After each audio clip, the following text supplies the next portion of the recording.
Good morning, all of you. Girls, welcome to class. देखिए girls, हम लोग चर्चा कर रहे थे प्रथम विश्व युद्ध। तो हम लोगों ने प्रथम विश्व युद्ध के कारणों को पढ़ा था और अब हम लोग प्रथम विश्व युद्ध के परिणामों की चर्चा कर रहे थे कि प्रथम विश्व युद्ध ने राजनीतिक क्षेत्र, सामाजिक क्षेत्र और आर्थिक क्षेत्र सभी क्षेत्रों को क्या किया था, प्रभावित किया था। ठीक है, तो इस दौरान हम लोगों ने कल की क्लास में प्रथम विश्व युद्ध के जो परिणाम है उसमें जो राजनीतिक क्षेत्र में जो परिणाम निकले या राजनीतिक क्षेत्र पे जो प्रभाव पड़े थे उनके बारे में हमने कल की क्लास में चर्चा की थी। और आज हम आगे प्रथम विश्व युद्ध ने हमारे सामाजिक क्षेत्र को कैसे प्रभावित किया या सामाजिक क्षेत्र में क्या इसके परिणाम निकले उसके बारे में हम आज की क्लास में चर्चा करेंगे। प्रथम विश्व युद्ध के परिणाम, सामाजिक परिणाम। ठीक है, तो सामाजिक परिणामों की अगर हम बात करते हैं तो प्रथम विश्व युद्ध ने समाज को सबसे ज्यादा प्रभावित किया था। तो सामाजिक क्षेत्र में जो सबसे पहला परिणाम निकला या जो सबसे पहला प्रभाव सबसे ज्यादा पड़ा वो था जन की हानि। जन मतलब लोग, ठीक है, लोगों की हानि। देखिए, प्रथम विश्व युद्ध अब तक जितने भी युद्ध लड़े गए थे उन सब युद्धों में सबसे भयंकर और विनाशकारी युद्ध था। ठीक है, और प्रथम विश्व युद्ध में 36 राष्ट्रों के 6 करोड़ सैनिकों ने भाग लिया था। ठीक है, और इनमें 1 करोड़ 20 लाख सैनिक मारे गए थे और 2 करोड़ 30 लाख सैनिक क्या हो गए थे, घायल हो गए थे। ठीक है, और इसके अलावा अनेक नागरिकों को भी अपनी जान से हाथ धोना पड़ गया था। ठीक है, तो अतः परिणाम स्वरूप समाज पे क्या हो गया, पुरुषों की संख्या कम हो गई। क्यों? क्योंकि 1 करोड़ 20 लाख तो मारे गए और बहुत सारे नागरिक भी मारे गए। ठीक है, अतः समाज में क्या हो गया, पुरुषों की संख्या कम हो गई।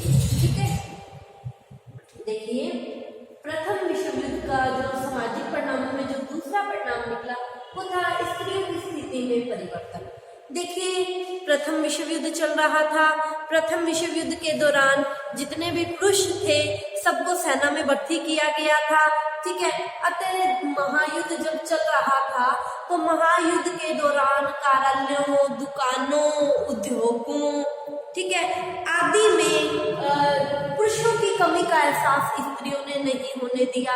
उन्होंने दुकानों, उद्योगों, कार्यालयों सब में बड़ी लगन और निष्ठा के साथ कार्य किया और जितने भी सैनिक घायल हो रहे थे, घायल सैनिकों की सेवा की। ठीक है, मतलब उन्होंने समाज में पुरुषों की कमी का एहसास नहीं होने दिया। ठीक है, अब जब स्त्रियां सामने आकर काम करने लगी, पुरुषों के कार्य करने लगी, तो उन्होंने अपने राजनीतिक अधिकारों की मांग करनी शुरू कर दी। ठीक है, जब उन्होंने अपने राजनीतिक अधिकारों की मांग करनी शुरू कर दी तो हर देश ने स्त्रियों के साथ समानता का व्यवहार किया। जैसे 1918 में इंग्लैंड ने क्या किया, 30 वर्ष की आयु की स्त्री को मताधिकार का अधिकार दे दिया और 1917 में रूस ने भी ये अधिकार दे दिया। 1920 में जर्मनी ने भी अपनी यहाँ की स्त्रियों को मताधिकार दे दिया। अतः अब क्या हो गया, स्त्रियों के साथ समानता का व्यवहार किया जाने लग गया। ठीक है, तो ये दूसरा परिणाम। तो सामाजिक परिणामों में जो तीसरा परिणाम निकला वो था सांस्कृतिक हानि। देखिए, सांस्कृतिक दृष्टि से अगर हम बात करते हैं तो प्रथम विश्व युद्ध बड़ा ही विनाशकारी युद्ध सिद्ध हुआ। क्यों? क्योंकि लाखों विद्यार्थियों को विद्यालय, महाविद्यालय छोड़ने पड़े। क्यों? क्योंकि जबरदस्ती उनको सेना में भर्ती किया गया। ठीक है, और बहुत सारी शिक्षण संस्थाएं, अब जब विद्यार्थी ही सेना में भर्ती हो गए, विद्यार्थी ही नहीं रहे तो बहुत सारी शिक्षण संस्थाएं क्या हो गई, बंद हो गई और बहुत सारी शिक्षण संस्थाएं इस महायुद्ध के चलते टूट गई। ठीक है, बहुत सारे वैज्ञानिक मारे गए और बहुत सारी ऐतिहासिक इमारतें प्रथम विश्व युद्ध के दौरान क्या हो गई, नष्ट हो गई। ठीक है, जिससे सांस्कृतिक विरासत को सबसे बड़ा धक्का लगा, जो पुरानी विरासत थी खत्म हो गई।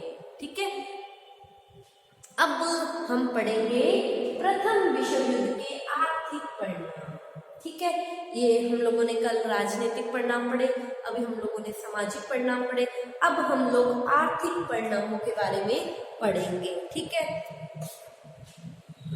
देखिए प्रथम विश्व युद्ध का जो सबसे आर्थिक परिणामों में सबसे भयंकर परिणाम निकला वो था धन संपदा की हानि।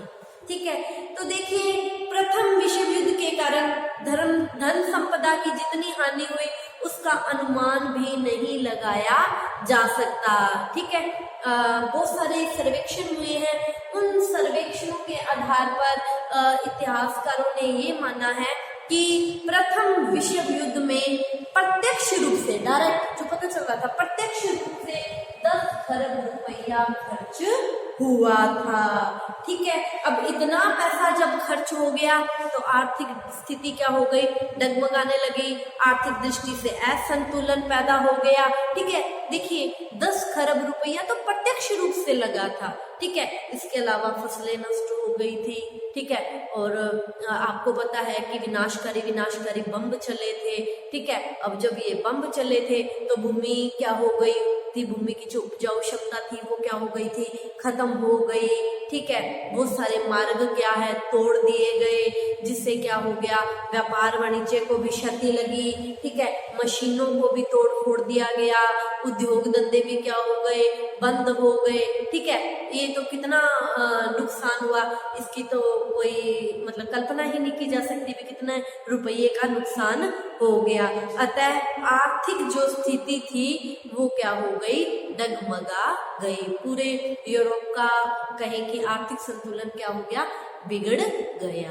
ठीक है, देखिए आर्थिक दृष्टि से जो दूसरा परिणाम निकला वो था युद्ध ऋणों की समस्या। ठीक है, तो देखो प्रथम विश्व युद्ध को जारी रखने के लिए यूरोप के सभी दोनों पक्ष, दो गुट थे ना इसमें, धुरी राष्ट्र और मित्र राष्ट्र, प्रथम विश्व युद्ध को जारी रखने के लिए दोनों गुटों ने बड़े पैमाने पर ऋण उठाया था, कर्जा, ऋण मतलब कर्जा उठाया था। ठीक है, तो अब देखिए 1914 की बात करते हैं, जब ये युद्ध शुरू हुआ था तो ये जो कर्जा था ये 8,000 करोड़ रुपये था। ठीक है, अब ये 1918 में बढ़कर 40,000 करोड़ रुपए का कर्जा हो गया था। ठीक है, अब युद्ध के बाद जो सबसे बड़ी समस्या पैदा हुई कि इन कर्जों को कैसे चुकाया जाए। क्यों? क्योंकि उद्योग धंधे नष्ट हो गए थे, भूमि की उर्वरा क्षमता खत्म हो गई थी, भूमि भी कुछ अनुपजाऊ सी हो गई थी, मशीनें टूट गई थी, उद्योग धंधे नष्ट हो गए थे, व्यापार चौपट हो गया था।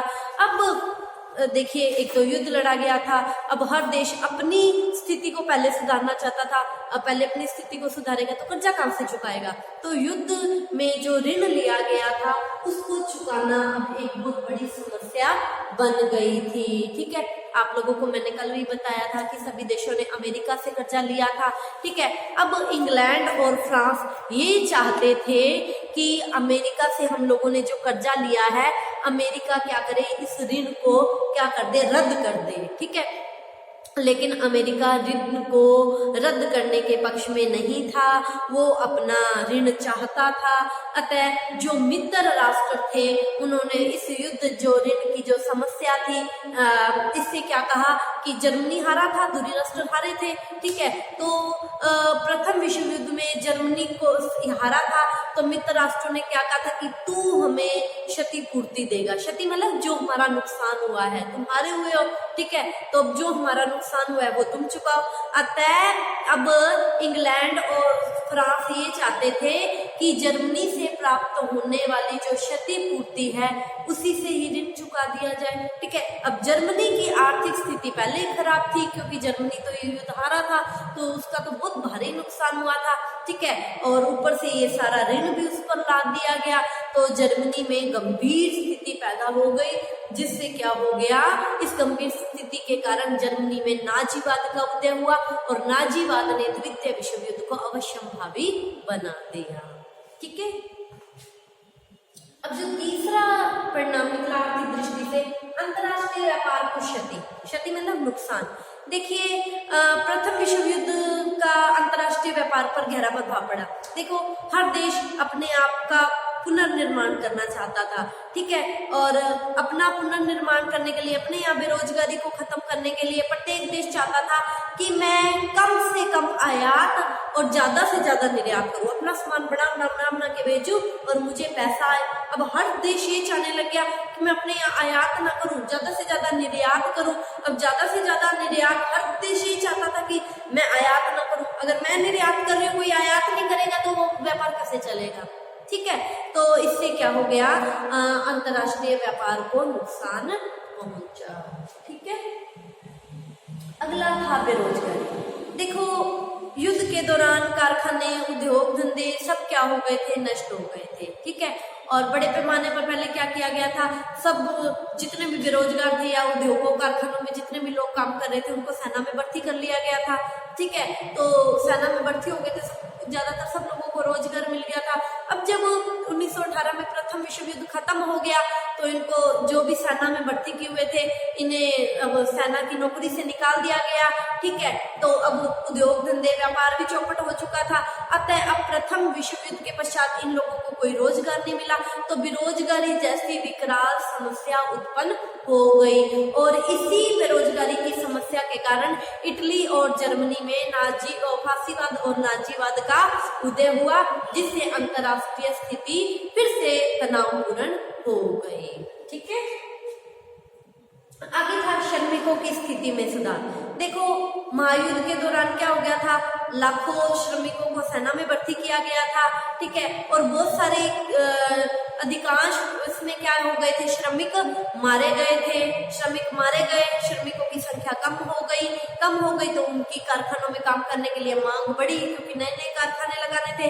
अब जब श्रमिकों की मांग बढ़ी तो श्रमिकों को भी अपने महत्व की अनुभूति हुई कि हाँ हमारा भी कुछ महत्व है, ठीक है। तो उन्होंने भी, जो पूंजीपति वर्ग उनका जो शोषण कर रहा था, शोषण के विरुद्ध आवाज उठाई, ठीक है। और श्रमिकों ने अपनी स्थिति को सुधारने का कार्य शुरू किया।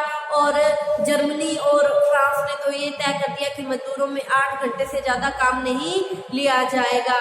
और मजदूरों की ट्रेड यूनियनें, श्रमिक संगठन स्थापित किए गए, जिन्होंने क्या किया, मजदूरों में जागरूकता ला दी, ठीक है। तो अतः हम निष्कर्ष के तौर पर ये कह सकते हैं कि प्रथम विश्व युद्ध ने सामाजिक, आर्थिक और राजनीतिक हर क्षेत्रों को प्रभावित किया था, ठीक है।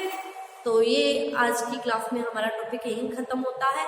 आप इसका स्क्रीनशॉट ले लीजिए। कल मिलते हैं नए टॉपिक के साथ। Thank you all of you.